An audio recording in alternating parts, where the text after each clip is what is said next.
I didn't ask for a second chance. I didn't even think I deserved one. So when Lily handed me the keys to the back office and said, "I need your help," I just stood there, staring at her like she had lost her mind. This was the same girl I once shouted at. The same girl I almost dragged to court. The same girl I called a liar, all because I didn't want to believe Grandpa left everything to her. Now, she was trusting me with the thing she fought so hard to protect. And all I could think was, why me? My name is Jason. I'm 25, and for most of my life, I've been the one everyone gave up on. The one they whispered about. The one who always, almost, made it, but somehow messed everything up. If you had asked anyone in our family 2 years ago what I'd be doing by now, they'd probably say, jail, or dead. But I'm not. I'm still here. And for some crazy reason, Lily believes I can be more than what I used to be. The day I started working at the store, really working, not stealing snacks and arguing with customers, I wore a wrinkled polo shirt and borrowed shoes. I didn't have much, but I had something I hadn't felt in years. A reason to show up. The place smelled like old wood and floor polish. The bell on the door jingled every time someone walked in, and the walls were still covered in Grandpa's framed photos and handwritten quotes like, "Be strong when it's easier to be loud." I used to roll my eyes at those quotes. Now I catch myself reading them when no one's watching. Lily gave me the inventory to handle. That meant I had to check everything that came in, count the stock, and make sure nothing went missing. In the first week, I counted the same row of canned beans 3 times. I was so scared of making a mistake, I triple-checked every box. Rachel didn't say much to me those first few days. She barely looked at me. I get it. I had been on Mom's side during the whole inheritance mess. I said things that hurt Lily. Things that hurt Rachel too. Even Ethan, the quiet one, avoided me at first. But I noticed something. Lily didn't hold it against me. She'd bring me coffee in the morning and ask how I slept. She'd stay late with me counting receipts and say things like, "You're getting better at this." She never rubbed anything in my face. Not the will. Not the money. Not the power. She just trusted me. That scared me more than hate. One night, after closing the store, I sat in the office alone. The light buzzed above me, and the old desk creaked when I leaned back. I found an old notebook in the drawer, one of Grandpa's. Inside, he had written notes about stock orders, delivery dates, and little messages to himself. One line hit me hard. Trust can't be earned by talk. Only by time. I closed the book and stared at the wall. Was I earning it? Or was Lily just being too soft? The next morning, something happened that almost sent me running. A delivery guy brought in the wrong shipment, 12 cartons of milk instead of 12 bottles. I panicked. I signed the receipt without looking closely, and now we were stuck with way too much dairy and no place to store it. I thought Lily would yell. I thought she'd fire me or at least take the keys back. But she didn't. She looked at the cartons, looked at me, and said, "Okay, let's fix it."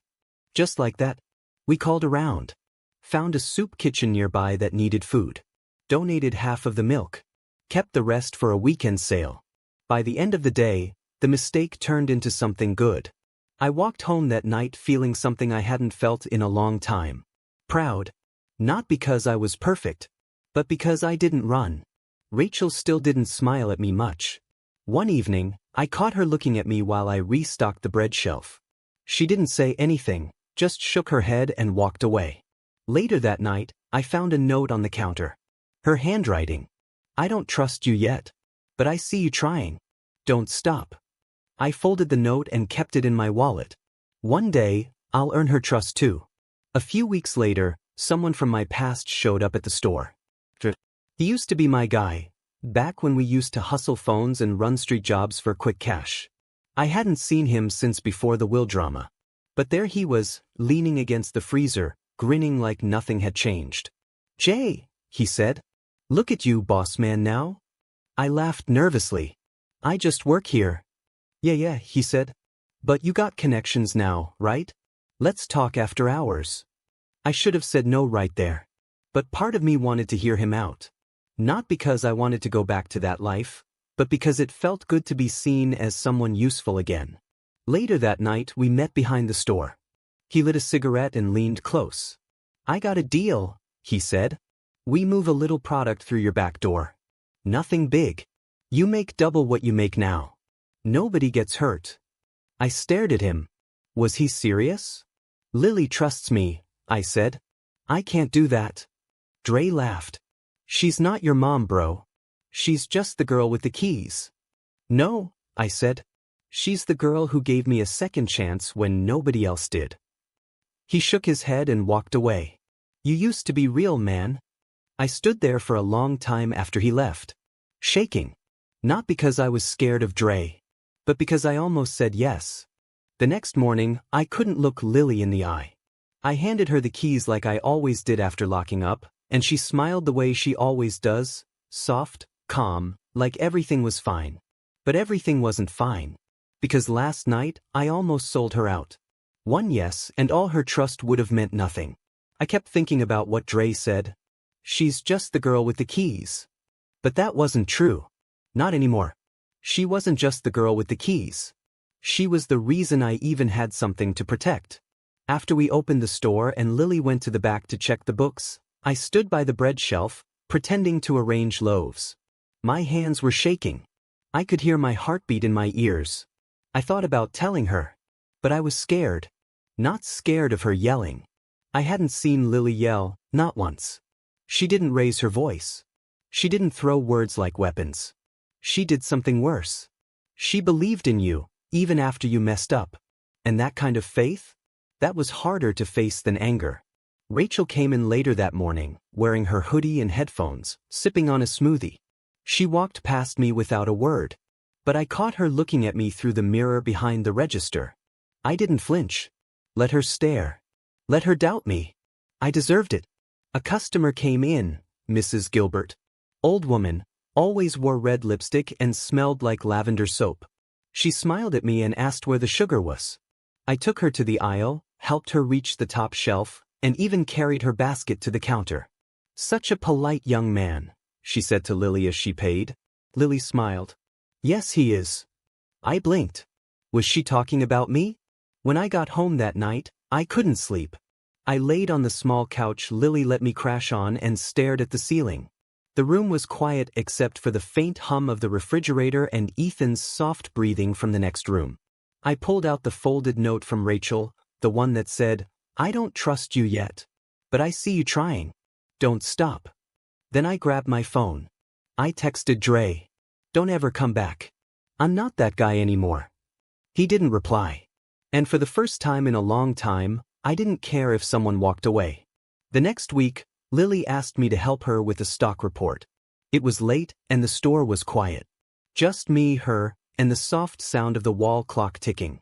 She sat at Grandpa's old desk, typing numbers. I stood beside her, pretending to read a spreadsheet but mostly staring at the small picture frame on the desk, the one with Grandpa holding baby Lily. She looked up and caught me. You miss him? She asked. I nodded. Every day. She leaned back in the chair and sighed. Me too. There was a long silence between us. Not awkward. Just real. Then I blurted it out. Someone tried to pull me into something. A guy I used to know. He wanted me to use the store for it. Lily didn't speak. I waited. I said no, I added. But not at first. At first, I listened. Still, she said nothing. Her eyes didn't move from mine. They didn't narrow. They didn't soften. Just stayed steady. Then she nodded. Thank you for telling me, she said. And thank you for choosing the store. For choosing this. I swallowed hard. You're not mad. No, she said. Because you didn't lie. That matters more. My chest felt tight, but not in a bad way. In a free kind of way. Like something heavy was finally off my back. She stood up and handed me the keys. You're closing tomorrow, she said. I'll be out with Rachel. I blinked. Me? Alone. She smiled. You've been ready. The next day, I arrived early. Swept the front. Cleaned the counters. Checked the cash box. I even adjusted the lights to make the place feel warmer. Customers came and went. I handled them all. No mess-ups. No panic. Just work. It felt good. Right before closing, Rachel walked in. She stood near the entrance like she was waiting for something. I raised a brow. You forget your keys? No, she said. Just watching. I turned off the lights behind the fridge. Watching what? She shrugged. Just wanted to see if you'd screw it up. I froze. Then I smiled. I didn't. She walked up to me, slowly, like someone testing the ice on a frozen lake. You really changed? I met her eyes. Trying to. She paused, then reached into her hoodie and pulled out a small paper bag. Here, she said. It's for you. I opened it. Inside was a handmade wristband. A simple one, black thread, with a tiny metal plate that read, "Earned, not given." I looked up, surprised. Rachel shrugged. Don't lose it. Took me hours. I didn't say anything. Just nodded. She turned and walked out. But I smiled for the rest of the night. I didn't take the money. But when Lily looked at me that afternoon, calm, serious, not angry but clearly unsettled, something inside me cracked a little. She didn't say the words, but I could feel them sitting behind her eyes. Did you? No yelling. No blaming. Just that quiet pause that made it worse. Because when someone who believes in you starts to question things, it stings deeper than hate. The day had started off normal. We opened up like we always did. The bell above the shop door jingled with every customer. The sun filtered in through the windows, making soft lines across the wooden floor. The coffee machine hissed a little too loud, and the register drawer stuck like always when you slammed it. I swept, restocked a few shelves, helped Mrs. Hayes get her usual almond milk. Ethan handled the produce. Rachel was running late, like always on Thursdays. Everything felt right. Until I opened the cash drawer. Something was off. I could feel it in my gut even before I counted. We always kept a float of $400 in the drawer for change. It had been that way since Grandpa's time. Lily and I had balanced it the night before, $400 on the counted twice, logged in the ledger, and left ready for the next morning. But $280. I counted it again. Then a third time. Still $280. I closed the drawer and stepped back, heart thumping. At first, I thought maybe Lily had pulled cash early. Maybe she needed it to pay the flower delivery guy or grab something for the register. That's happened before, but she always left a sticky note or updated the logbook. No note. No update. My hands got sweaty. The back of my neck felt tight. I sat on the stool behind the counter and stared at the floor for a full minute. Could I have miscounted last night? No way. Lily had watched me. She even made a joke about how I triple count everything now. So if I didn't take it, then who did? I didn't want to jump to conclusions. But I knew there were only 4 people with access to the drawer that morning. Me, Ethan, Rachel, and Lily herself. I walked to the back office and knocked lightly. She looked up from the desk. Hey, she said. You okay? I closed the door behind me. There's money missing from the register, I said. She blinked. How much? About $120. She pushed her chair back slowly. Did you take it out for anything? She shook her head. Not since last night. I nodded once, then looked her in the eye. I didn't touch it. She didn't say anything. Just looked at me. I could feel her mind turning. That pause. That breath. It felt like years. I believe you, she said finally. Let's figure it out. But her voice, it had something in it. That tiny edge of hesitation. She didn't want to say it out loud, but I could hear it underneath. She didn't fully believe me. And I couldn't blame her. A year ago, she couldn't leave me alone with a stapler without double-checking her receipts. Now I was in charge of money, keys, and stock deliveries. A lot had changed, fast. Maybe too fast. Rachel walked in 5 minutes later, earbuds still in, sipping on a pink smoothie. Hey, she said, giving us a weird look. What's going on? Money's missing, Lily said simply. Rachel raised an eyebrow. How much? $120. Rachel shrugged. Maybe someone gave too much change? We log every transaction, I said. I checked. Nothing lines up. Rachel glanced at me. What are you saying? I'm saying I didn't take it, I said calmly. I didn't ask you, she snapped. That old fire in her eyes came back. The same look she had when she told Lily not to trust me. Lily stood between us. Let's not do this. Rachel crossed her arms. Look, I'm just saying if money's missing and the only person here was Jason. I wasn't the only person, I said. You came in before we opened. She looked at me like I'd slapped her. I dropped my phone in the back. I was here for 2 minutes. And you went behind the counter, I added. I saw you on the camera feed. Rachel narrowed her eyes. Are you accusing me now? I'm saying let's check the cameras. Let's see what they show. Lily looked at both of us. Then nodded. Fine, she said. We'll check. The camera system was simple. Grandpa never liked tech, but Lily upgraded it after the last break-in. There was one pointing directly at the register. We rewound to the previous night. Me and Lily counting the cash, logging it, locking the drawer. Everything looked fine. Then we jumped to this morning. At 7:51 a.m., Rachel walked in. Hoodie up. Smoothie in hand. She reached behind the counter, knelt down, opened her backpack. And there it was. A short moment. Maybe 2 seconds. She reached into the drawer. Her hand came out with a folded piece of paper. But paper doesn't usually go straight into a hoodie pocket. Lily paused the footage. The room went quiet. Rachel looked frozen. I didn't take anything, she said finally. I thought I left some tip money in there from last weekend. I was just grabbing my stuff. You didn't tell anyone, Lily said softly. I forgot, Rachel replied. I didn't think it was a big deal. I stared at her.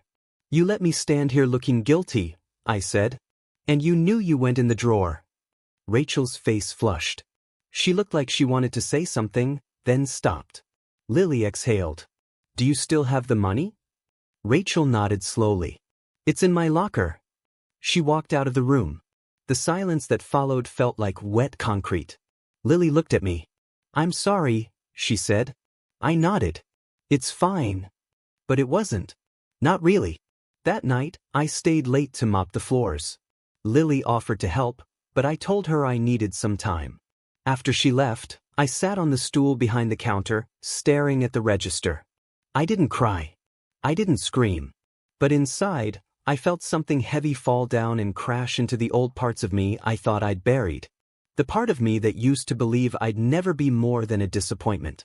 Even after being cleared, I still felt like I was walking around with a label stuck to my chest, one wrong move away from ruining everything.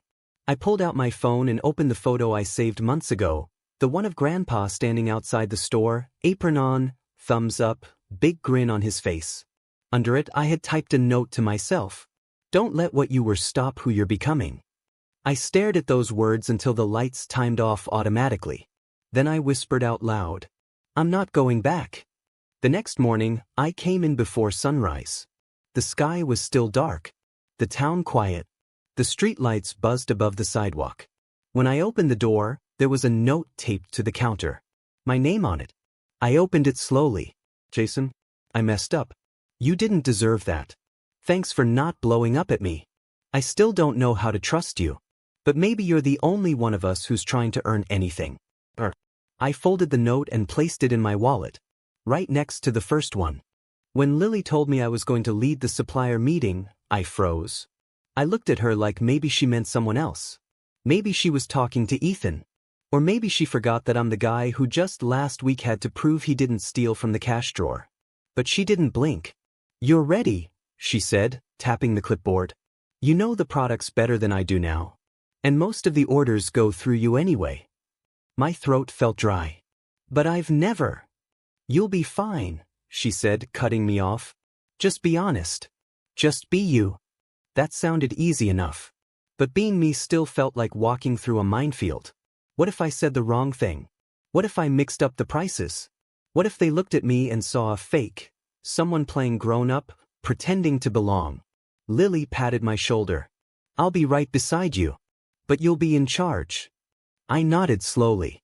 Then smiled like I wasn't completely terrified. The supplier was a tall man named Mark. Bald head, brown leather jacket, eyes that didn't blink much. He came with a clipboard and a kind of calm that made me feel like a boy wearing his dad's shoes.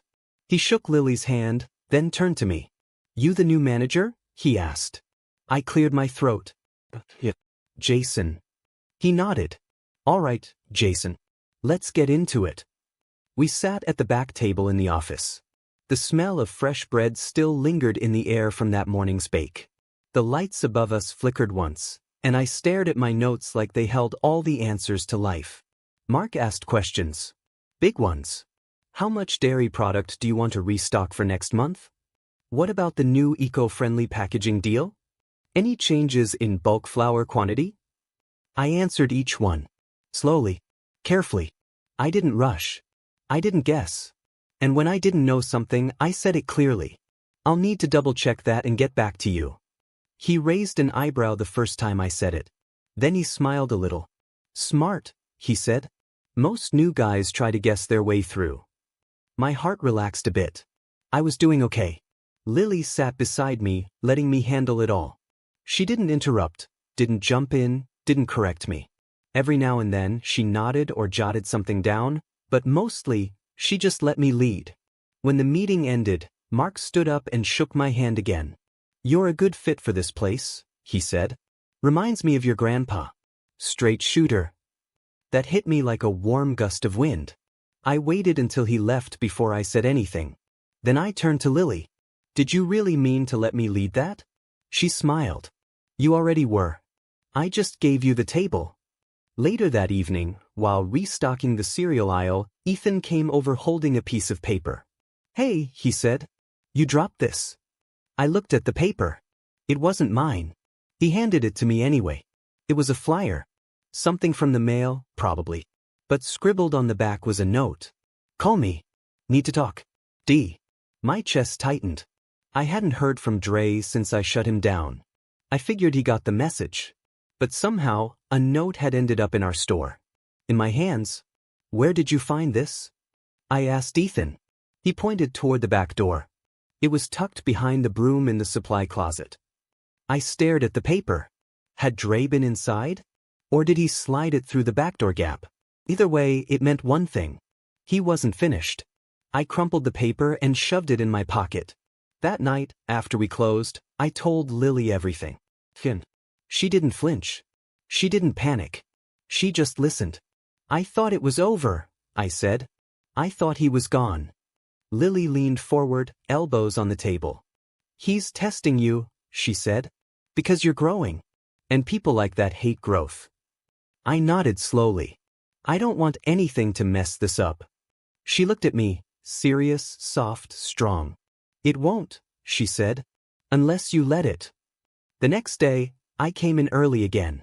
I reorganized the cleaning supply shelf, then went out front to put up the new signs for our weekend sale. While I was taping the final sign to the window, I heard someone behind me. Still playing shop boy? I turned. Leaning against the post like he belonged there. Hoodie up. Eyes sharp. What are you doing here? I asked, keeping my voice low. He smiled. Relax. Just wanted to say hi. I didn't answer. He looked around. Nice place. You really running it now? I work here, I said. That's all. He smirked. You always were small time. I folded my arms. You need to leave. He stepped closer. You think this little store's gonna save you? You think being Lily's pet project makes you clean? I stayed silent. He leaned in. You and I both know what you've done. You think one good month wipes it out? I stepped forward. I know who I was.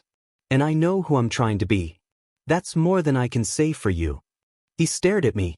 Then, for the first time, his voice lowered, not loud, not mocking. Last chance, Jay. Walk away from this place. Or I'll remind everyone what you used to be. My jaw clenched. I opened the door. Get off the property. He didn't move for a second. Then smiled. See you soon, shop boy. He walked off. And I locked the door behind him. That evening, I stayed late again. I fixed the shelves near the freezer. Replaced a broken mop. Relabeled the coffee jars. I couldn't sleep. So I worked. Because working meant I was still building. Still trying. Still choosing the new me over the old one. Lily came in around 9:30. She brought coffee. I saw him, she said, setting down the cup. I nodded. I told him to leave. She didn't ask what he said.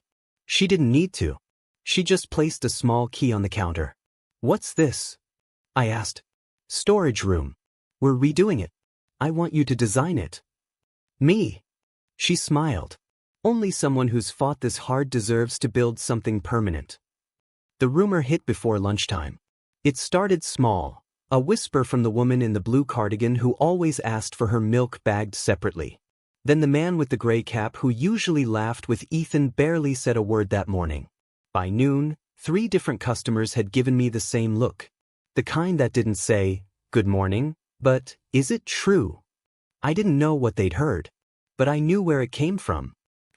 It had to be. The night before, I told him to stay away. He didn't swing or scream, he smiled. That kind of smile that didn't need fists to hurt. It said, "You'll feel this in your bones soon." Now I was feeling it. And it hadn't even been 24 hours. The bell above the store door jingled again. Another customer came in, but this time she walked straight past me and up to the counter where Lily stood. She leaned forward and spoke in a low voice, but not low enough. "Is it safe to shop here?" she asked. "I heard you hired someone with a record." Lily didn't blink. "Excuse me? I just mean, people are saying things. About Jason." I froze. There was my name. Lily's voice stayed calm. "Jason is family," she said. "And anyone who knows the full story wouldn't judge him based on whispers." The woman scoffed. "I'm not judging. I'm just concerned. What if money goes missing again?" Lily smiled politely. "We've been more secure than ever. Thanks to him." The woman didn't say another word. She just walked out, without buying anything. I stood frozen behind the cereal aisle, heart pounding in my chest. I felt like someone had poured ice water down my back. All the work I'd done. All the late nights. All the early mornings. All the keys Lily handed me. One rumor could crush it. I waited until the store got quiet before I walked up to Lily. I should leave. She didn't look up from the paperwork. "No. I'm serious." She set her pen down and finally looked at me. "You didn't do anything wrong." "It doesn't matter," I said. "People are talking. So let them. They're going to stop coming here." She shook her head. "Not if we show them who you really are." I couldn't help it, I laughed, but it came out bitter. "They already think they know." Lily leaned forward, eyes sharp. "Then it's time to change the story." The next few days felt like walking across broken glass barefoot. People still came in, but they didn't talk to me the same way. Some looked at their feet when I said hello. Others rushed out without taking their receipt. One guy even asked Ethan to ring him up instead of me. And Rachel? She barely said 2 words to me. I didn't know if she believed the rumors or just didn't know how to help. Though, he was solid. He stuck close. Asked me dumb questions like, "Hey, you ever cook pancakes on a grill?" Just to break the tension. He knew I wasn't okay, but he didn't treat me like a ghost. That helped more than he knew. Still, each day that passed, I felt the weight press down heavier. Like I was running uphill in a storm. Then it happened. Saturday night. Just before closing. A customer claimed their wallet went missing. She said she set it on the counter while picking up her groceries. Said she remembered putting it down right by the gum rack. Then it was gone. And guess who was standing there that day? Lily handled it calmly. Reviewed the cameras with the customer, offered to call the police and help them file a report. But the camera footage showed nothing. The customer left angry anyway. And Lily's face, it changed. Not blame. Not yet.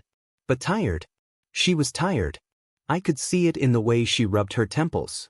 The way she sat down slowly in the office chair, like every bone in her body ached. That's when I made my decision. I waited until midnight. Everyone was asleep. Then I walked back to the store. Used my keys. Turned off the alarm. And took the small envelope I'd been saving in my drawer. Inside it was $263. My savings from working here. I placed it in the register with a note. For the lost wallet. I didn't take it. But I want the store to be okay. Then I left. I didn't tell anyone. Didn't want credit. I just wanted peace. The next morning, I came in like usual. Lily didn't mention the envelope. But around lunchtime, she called me into the office. She held the note in her hand. Why? She asked. Because the store matters, I said. You matter. Her eyes softened. You didn't have to. I shrugged. Maybe not. But it felt like the right thing. She nodded. Then pushed something across the table. A new name tag. Silver plate. Clean letters. Jason E. Assistant Manager. I stared at it. You sure about this? She smiled. You've been one for a while. I'm just making it official. My throat felt tight. I nodded. Thanks. That night, Rachel came to my room with a bowl of popcorn. She sat on the floor, handed me the bowl, and looked straight ahead. I heard about the wallet thing, she said. I didn't answer. You really didn't take it? I shook my head. No. She nodded. I figured. Silence. Then she added, Mom used to say the best way to clear your name is to live like it's already clean. I smiled a little. That sounds like something she'd say. Rachel stood up, brushed off her jeans. You're not him anymore, she said. Don't let a ghost haunt your whole house. Then she left. I hadn't seen my mother in over a year. The last time we spoke, we didn't say much. Mostly just yelling. I said she was selfish. She said I was ungrateful. I stormed out. She didn't come after me. And after Grandpa died and the will was read, after everything that happened with Lily and the store, my mother disappeared from my life like smoke from a blown-out candle. Until now. I was unloading boxes behind the store when I saw her. At first, I thought I was seeing wrong. There were shadows from the tree, and my eyes were stinging from the sun. But as she stepped closer, I saw her face clearly. Same high cheekbones. Same serious eyes. Same hair pulled back too tight. She was holding a plastic grocery bag and wearing the red sweater she used to wear to church on cold mornings. I froze. She smiled. Hey, Jason. I didn't answer. Didn't move. My chest tightened like someone grabbed my lungs and squeezed. She took a step closer. Can we talk? I still didn't say anything. Just turned and walked back inside. I didn't slam the door. Didn't run. Just walked. But every step felt like my shoes were filled with concrete. I found Lily in the back, restocking canned soup. She looked up. What's wrong? I swallowed hard. She's here. Lily didn't ask who. She knew. She set the can down and stood. You okay? I nodded. I think so. She waited. Then said gently, you don't have to talk to her if you're not ready. I nodded again. But deep inside I knew I was ready. Not because I forgave her, but because I wasn't afraid of her anymore. We sat outside on the bench near the parking lot. The air smelled like leaves and rain. She started with small talk. How's the store? Good. You look healthy. Thanks. How's Lily? She's good. Silence. She looked down at her hands. I miss you. I looked away. Then she said what she really came to say. I need your help. There was the truth. Not a hug. Not an apology. A favor. What kind of help? I asked. She shifted in her seat. I've had a hard year. Lost my job. Bills are piling up. I thought maybe you could lend me something. Just to get back on my feet. I stared at her.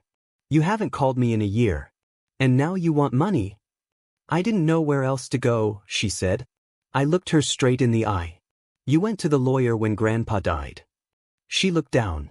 You told them I didn't deserve a cent. Her voice cracked. I was angry.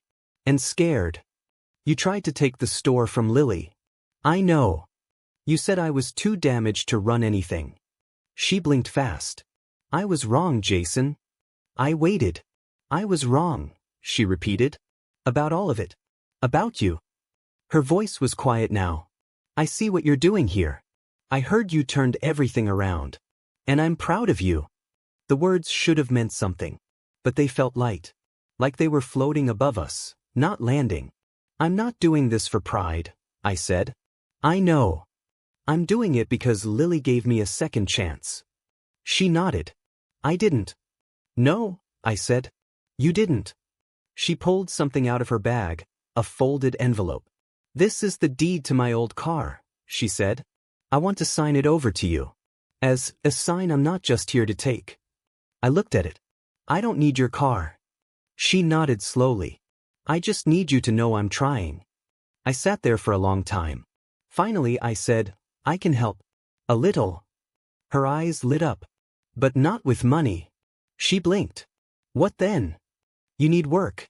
You said you need something steady. She nodded. We need someone to help clean and organize the stockroom. Part-time. Weekends only. Low pay. Hard work. She stared at me. That's your offer? That's my offer. She smiled, but it was tight. Prideful. I'll think about it, she said. That's all I ask. Lily didn't say much when I told her. Just nodded. Then said, that's big of you. I shrugged. Felt like the right thing. She might say no, Lily said. I know. And if she says yes? I took a deep breath. Then I'll deal with it. She showed up the next Saturday. Hair tied back. Jeans stained. Old sneakers. I'll take the job, she said. And just like that, my mother was part of the team. She didn't talk much those first few shifts. Mostly cleaned. Flipped. Sticked. Moved boxes. But she didn't complain. Didn't ask for more. Just worked. Ethan was confused but polite. Rachel didn't hide her feelings. She's just using you, she whispered one afternoon. Maybe, I said. But if she's here, she's learning. Rachel shook her head. She didn't deserve your help. Neither did I replied. But Lily helped me anyway. It wasn't easy. Seeing her every week. Remembering how she chose silence when I needed her most. But little by little, things changed. She asked Ethan how to run the label printer. She made Rachel laugh once during stock counting. She brought homemade muffins one morning. Lily watched it all quietly. Then one day, she pulled me aside. She's trying, she said. I nodded. I know. Doesn't erase what happened. No. But it's a start. Yeah. She smiled. You're a good man, Jason. And this time? I believed her. It started with a clipboard and a knock on the glass door. The man had a sharp suit and a serious look. Thin mustache. Tie too tight. Sunglasses, even though the sky outside was cloudy. He didn't smile when Lily opened the door. He didn't greet anyone. He just held up his badge and said 4 words. I'm from the city. I was behind the counter restocking the gum rack when I heard him. I stood up slowly, wiping my hands on my apron. Lily led him to the office and Ethan gave me a weird look. Who's that guy? He whispered. No idea, I said. But deep down I knew. City workers don't visit small stores just to say hello. And when they carry clipboards, it's never good. I stayed out of the room for a while. Lily was calm. Her voice stayed soft, even when the guy started using words like non-compliance and violation. After 15 minutes, she called me in.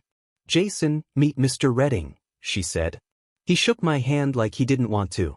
Then looked down at his paper. You're the assistant manager? Yes, I said. Do you know what the zoning laws say about property setbacks for food and retail establishments in this district? I blinked. No. He tapped the paper. Well, this building is out of alignment. Lily leaned in. It's been here for 35 years. My father. He cut her off. Your father was grandfathered into the old code. But there's a catch. He filed for a change of ownership in 2015. Lily frowned. Yes. After his stroke.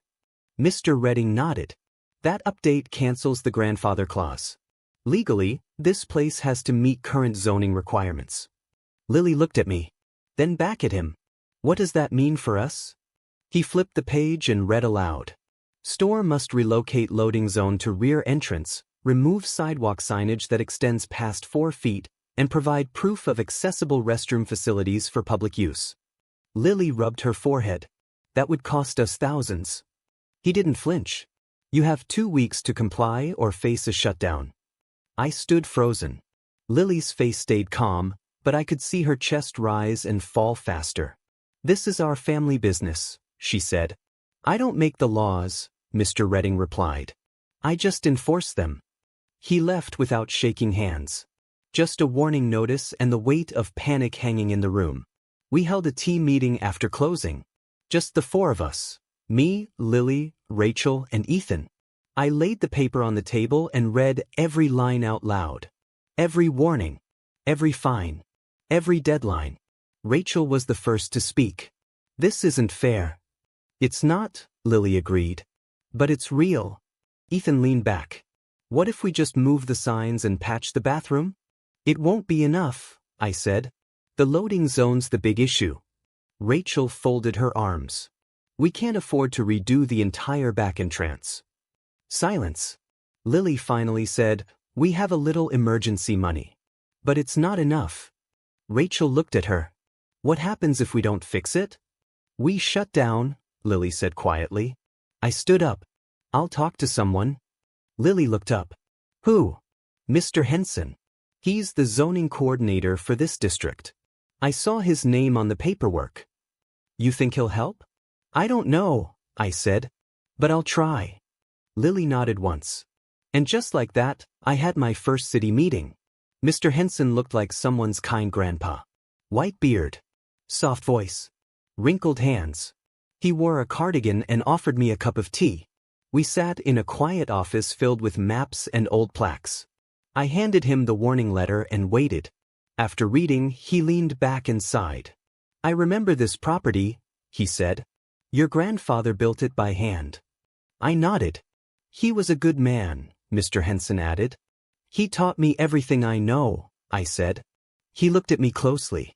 You've come a long way. I nodded, unsure what to say. Then he tapped the paper. This guy Redding's by the book. Doesn't care about history or families. Just checklists. Can we get an extension? I asked. Maybe, he said. But you'll need to show progress. Like what? Hire a contractor. Move the signs. Start cleaning the backlot. Take pictures. Document every step. I nodded. I can do that. He smiled. I'll give you 30 days. That's all I can do. Thank you. We got to work. Ethan and I moved every sign. Took pictures. Posted updates on the door. Rachel cleaned out the restroom. Bought new supplies. Put up a sign that said, public use allowed. Yes, my mom cleaned the entire back area by herself. She even painted the door. Lily called her old friend, a retired handyman named George. He agreed to help us remeasure the loading space and dig a new layout. We didn't have the money to build it yet, but we had drawings. We had effort. And every day I wrote it down. Logged our progress. Took pictures. Sent them to Mr. Henson. He replied each time. Good. Keep going. Then came the second inspection. Mr. Redding returned. This time with a camera and a measuring stick. He didn't smile. Didn't compliment anything. Just wrote notes. But when he left, he said something that shocked us. I've recommended a hold on closure. Lily blinked. Really? You've shown effort, he said. Let's see if you finish. He left. And we all just stared at each other. No cheering. Just stunned silence. Then Rachel whispered, Jason saved the store. And Lily smiled. No, she said. We did. That night as I was locking up, Lily handed me something. A framed picture. It was the storefront, newly cleaned, signs fixed, door freshly painted. Below it in gold letters were the words, Never built alone. I smiled, then turned it over. On the back she'd written, This place was Grandpa's legacy. But you gave it a new story. It had been a good week. The kind that doesn't come often. Customers were smiling again. People stayed to chat. Rachel even brought a tray of cookies with a sign that said, Thank you for sticking with us. We were all breathing a little easier. The store felt lighter, brighter. And for the first time in a long time, I didn't feel like I was waiting for something to go wrong. Until that man walked in. He looked older than I remembered. Shorter. Or maybe I was just taller now, in more ways than one.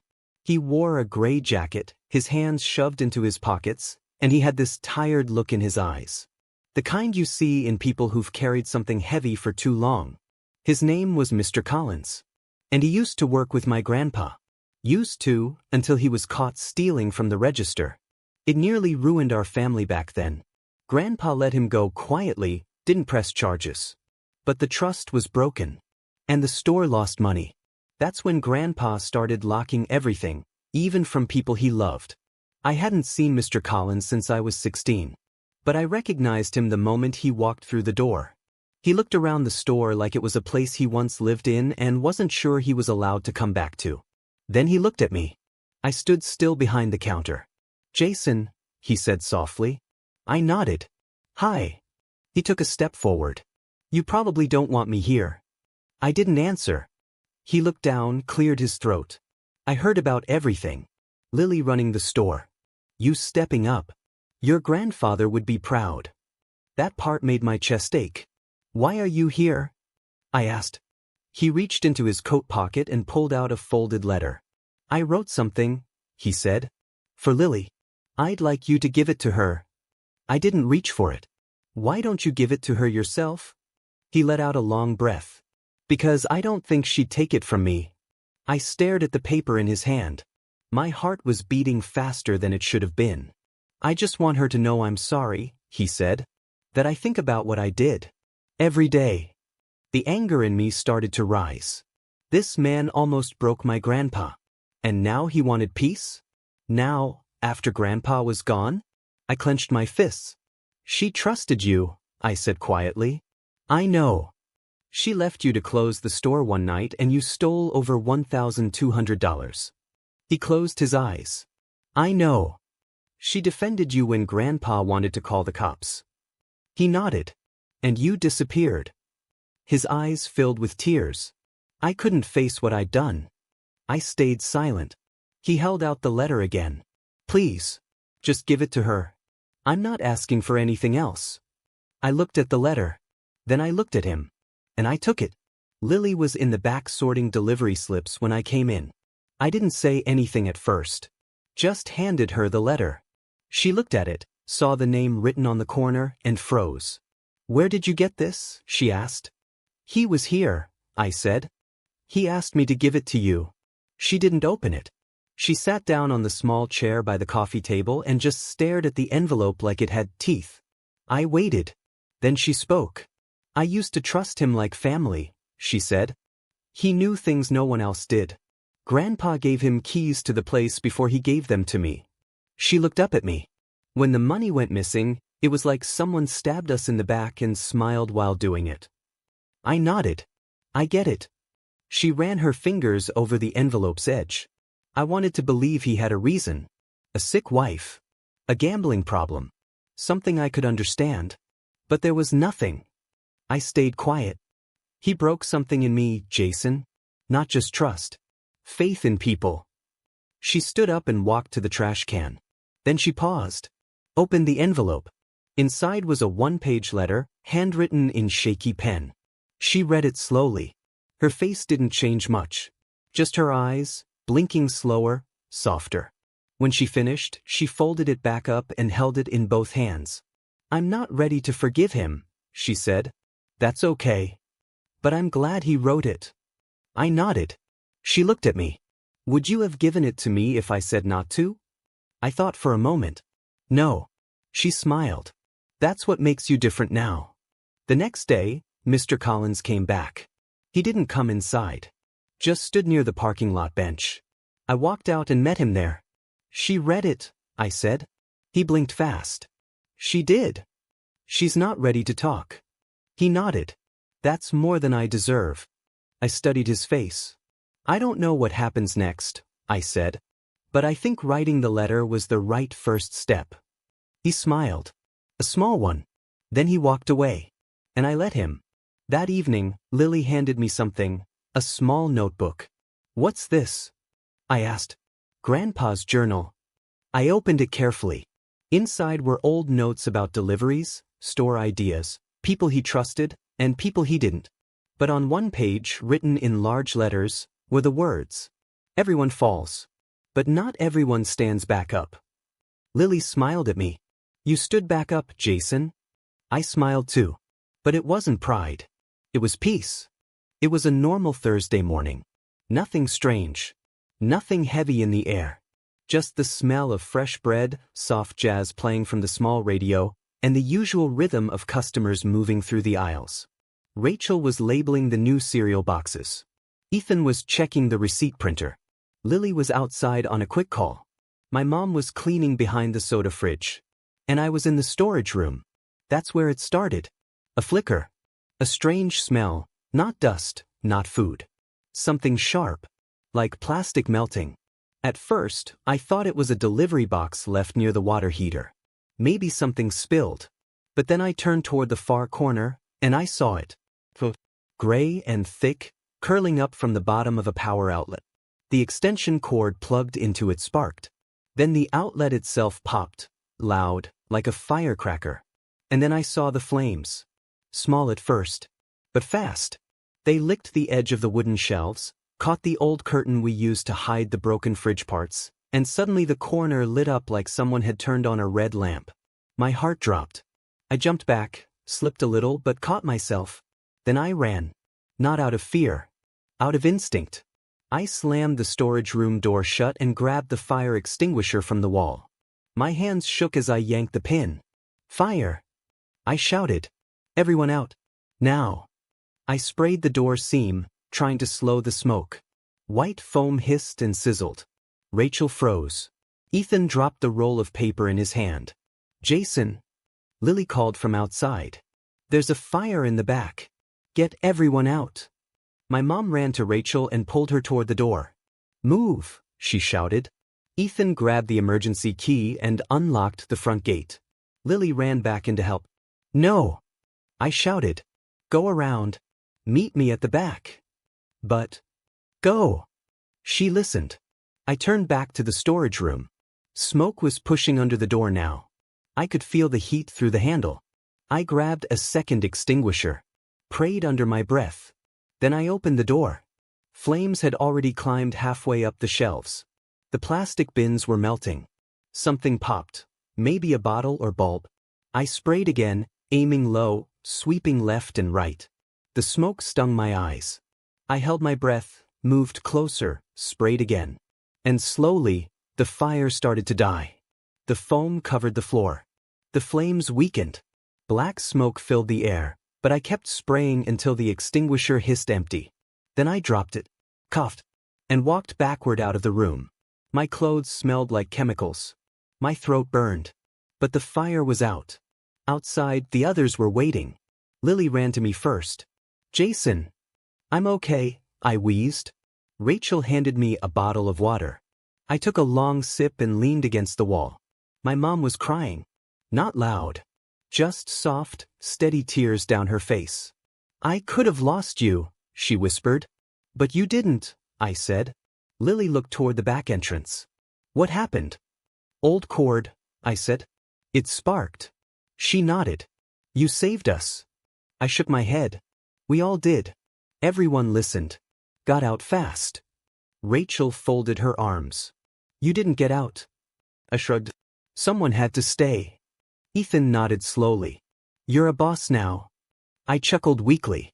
Maybe. Then the fire truck came. They checked everything.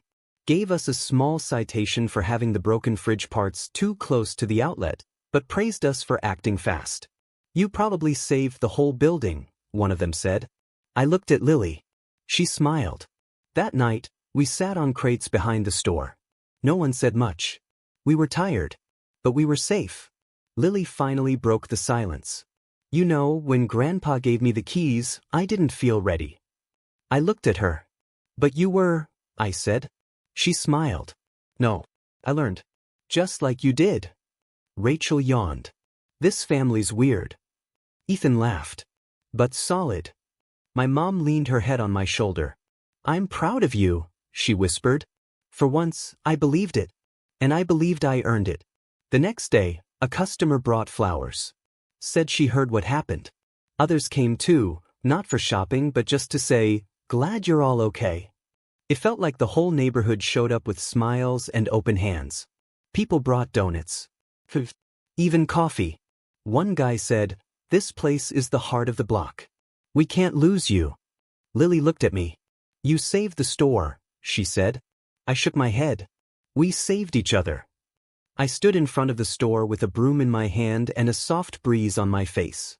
It was early, too early for customers, too early for music, just birds, sun, and the quiet sound of my thoughts. Behind me, the store smelled like fresh paint and lemon cleaner. The broken shelf had been fixed. The fire stains were scrubbed away. The new extension cord was fire-safe and tucked neatly. The store felt healed. And so did I. That weekend, we were having something special, a community thank you day. Lily's idea. She said after all we'd been through, the rumors, the zoning threats, the fire, the neighborhood needed to remember why this store mattered. And maybe, why we all needed each other. We'd set up free lemonade and cookies. A few folding chairs. Rachel printed out thank you signs and hung them in the windows. Ethan convinced a local artist to play acoustic guitar by the door. My mom made pies. Even Mr. Henson, the zoning guy, promised to stop by and try not to bring a clipboard. The only person I hadn't heard from was Grandpa. Of course, he'd been gone for a while now. But sometimes I still waited for his voice. Waited to hear him say, "Stack those cans tighter, son," or, "Business isn't just dollars, it's people." I missed him. Every day. While moving some things in the back office, I opened an old ledger drawer, the one Lily rarely touched. I wasn't looking for anything. Just organizing. Then I saw it. An envelope. My name on the front. My full name, written in Grandpa's big square letters. I stared at it for a long time. Then I opened it. Inside was a letter, short, a little shaky in the handwriting. But it was real. And it read, "Jason, if you're reading this, then you're helping Lily keep the store alive. I knew you would. You have my heart. You always have. Even when you messed up, even when I was too angry to say it. I believe in second chances because I got one when I was young too. I just never told you. This store is more than walls and products. It's family.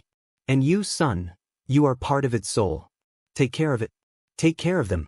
And don't let your past make you think you don't deserve good things. Because you do.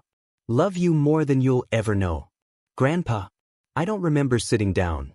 But I was suddenly on the floor, the letter in both hands, my chest shaking. Not from sadness. From peace. From love that had waited for the right moment. I didn't show the letter to anyone that day. Not yet. I just folded it carefully, placed it in my wallet, and kept it close to my heart, where it had always been. The event started at noon. By 1, the street was buzzing.